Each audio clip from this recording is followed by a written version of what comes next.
ओम श्री विष्णुवे नमः। जय श्री कृष्ण मित्रों, राधे राधे।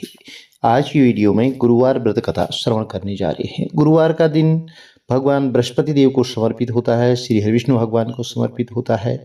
जो भी भक्त आज के दिन सच्चे मन से सच्चे भाव से बृहस्पति देव की आराधना करता है और श्री हरिविष्णु भगवान की आराधना करता है, उनकी मनोकामनाएं जरूर पूर्ण होती हैं। प्रिय भक्तजनों, यदि आपकी कुंडली में गुरु ग्रह की स्थिति मजबूत नहीं है तो आप गुरुवार की व्रत जरूर करें और व्रत कथा जरूर श्रवण करें। इस व्रत को करने से बृहस्पति देव प्रसन्न होते हैं। अग्नि पुराण के अनुसार अनुराधा नक्षत्र युक्त गुरुवार से आरंभ करके 7 गुरुवार व्रत करने से बृहस्पति ग्रह जो है हर पीड़ा से उनकी मुक्ति मिलती है। चलिए कथा आरंभ करते हैं। बोले श्री हरिविष्णु भगवान की जय, गणपति गजानन महाराज की जय, बृहस्पति भगवान की जय। प्राचीन काल की बात है, एक नगर में एक बहुत बड़ा व्यापारी रहता था। वह जहाजों में माल लदवा कर दूसरे देशों में भेजा करता था। वह जिस प्रकार अधिक धन कमाता था उसी प्रकार जी भर करके, जी खोल करके जो है दान पुण्य भी किया करता था। परंतु उसकी पत्नी बहुत कंजूस थी, वह किसी को एक दमड़ी भी नहीं देने देती थी। एक बार सेठ जी जब दूसरे देश व्यापार करने गए तो पीछे से बृहस्पति देव ने साधु वेश में उसकी पत्नी से भिक्षा मांगी। तो व्यापारी की पत्नी बृहस्पति देव से बोली, हे साधु महाराज, मैं इस दान और पुण्य से तंग आ गई हूँ और आप कोई ऐसा उपाय बताएं जिससे मेरा सारा धन नष्ट हो जाए और मैं आराम से रह सकूं। मैं यह धन लुटता हुआ नहीं देख सकती। तो बृहस्पति देव ने कहा, देवी तुम बड़ी विचित्र हो। संतान और धन से कोई दुखी नहीं होता। अगर अधिक धन है तो इसे शुभ कार्यों में लगाओ, कुंवारी कन्याओं का विवाह कराओ, विद्यालय और बाग बगीचों का निर्माण कराओ। ऐसे पुण्य कार्य करने से तुम्हारा लोक परलोक सार्थक हो सकता है। परंतु साधु की इन बातों से व्यापारी की पत्नी को खुशी नहीं हुई और उसने कहा, मुझे ऐसे धन की कोई आवश्यकता नहीं है जिसे मैं दान दे सकूं। तो बृहस्पति देव बोले, ये तुम्हारी ऐसी इच्छा है तो तुम एक उपाय करना। 7 बृहस्पतिवार घर को गोबर से लीपना, अपने केशों को पीली मिट्टी से धोना, केशों को धोते समय स्नान करना और व्यापारी से हजामत बनाने को कहना।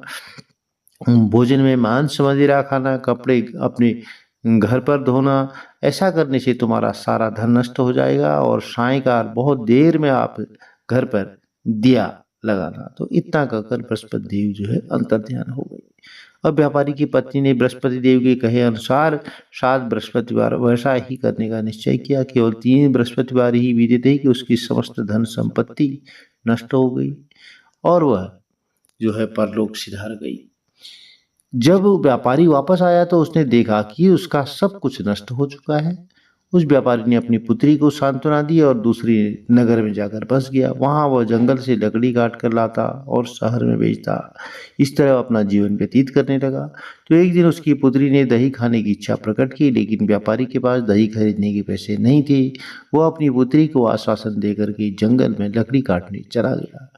वहां एक वृक्ष के नीचे बैठकर अपनी पूर्व दशा पर विचार कर रोने लगा। तो उस दिन बृहस्पतिवार था। तभी वहां बृहस्पति देव साधु के रूप में सेठ जी के पास आए और बोले, हे मनुष्य, तू इस जंगल में किस चिंता में बैठा है?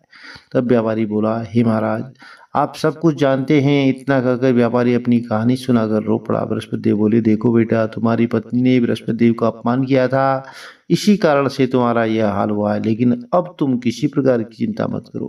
तुम गुरुवार के दिन बृहस्पति देव का पाठ करो। 2 पैसे के चने और गुड़ लेकर के जल के लोटे में शक्कर डालकर वह अमृत और प्रसाद अपने परिवार के सदस्यों और कथा श्रवण करने वालों में बांट दो।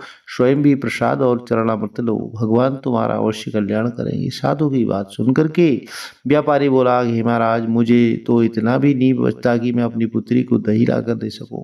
इस पर साधु महाराज बोले, तुम लकड़ियां शहर में बेचने जाना, तुम्हें लकड़ियों के दाम पहले से चौगुने मिलेंगे, जिससे तुम्हारे कार्य सारे सिद्ध हो जाएंगे।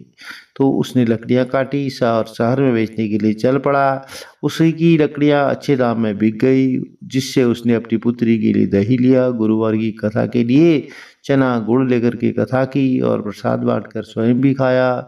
उसी दिन से उसकी सभी कठिनाइयाँ दूर होने लगी, परंतु अगले बृहस्पतिवार को वह कथा करना फिर भूल गया।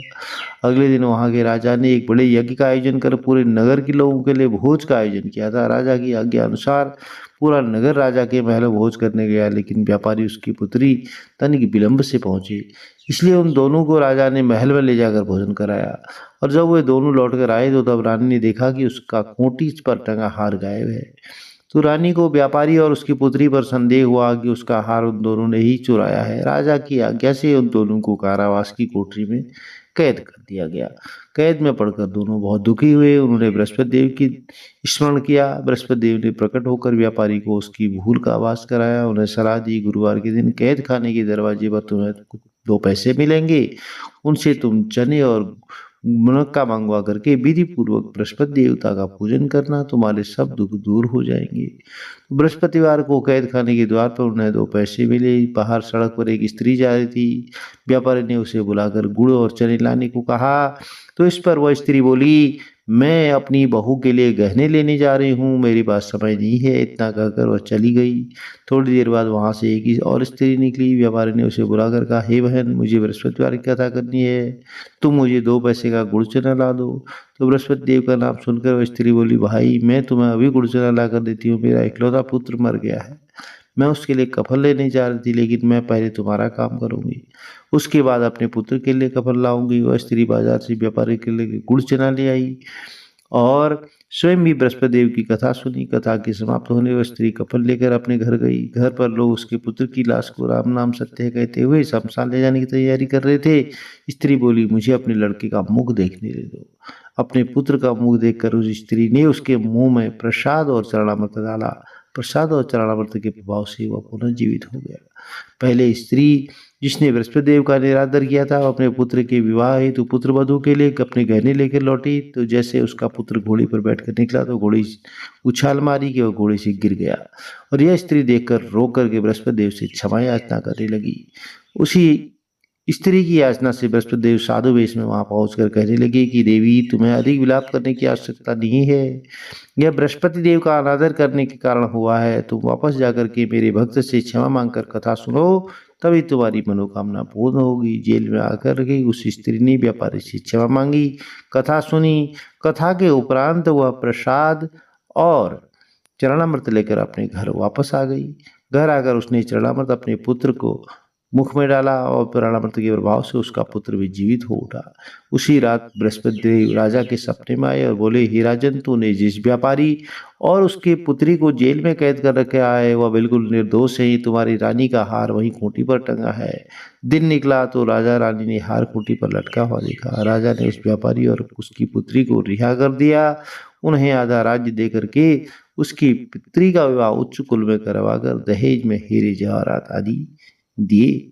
तो प्रिय भक्तजनों, यह गुरुवार की कथा थी। बहुत सारी कथाएं प्रचलित हैं, और यदि आपको कथा अच्छी लगी, चैनल को लाइक, शेयर, सब्सक्राइब जरूर करें। साथ में बेल आइकन अवश्य प्रेस कर दें, जिससे आने वाली वीडियोस की नोटिफिकेशन आपको ठीक समय पर मिल सके। श्री हरि विष्णु भगवान का आशीर्वाद, देवगुरु बृहस्पति का आशीर्वाद आपके परिवार में सदैव बना रहे। हर हर महादेव, जय माता दी।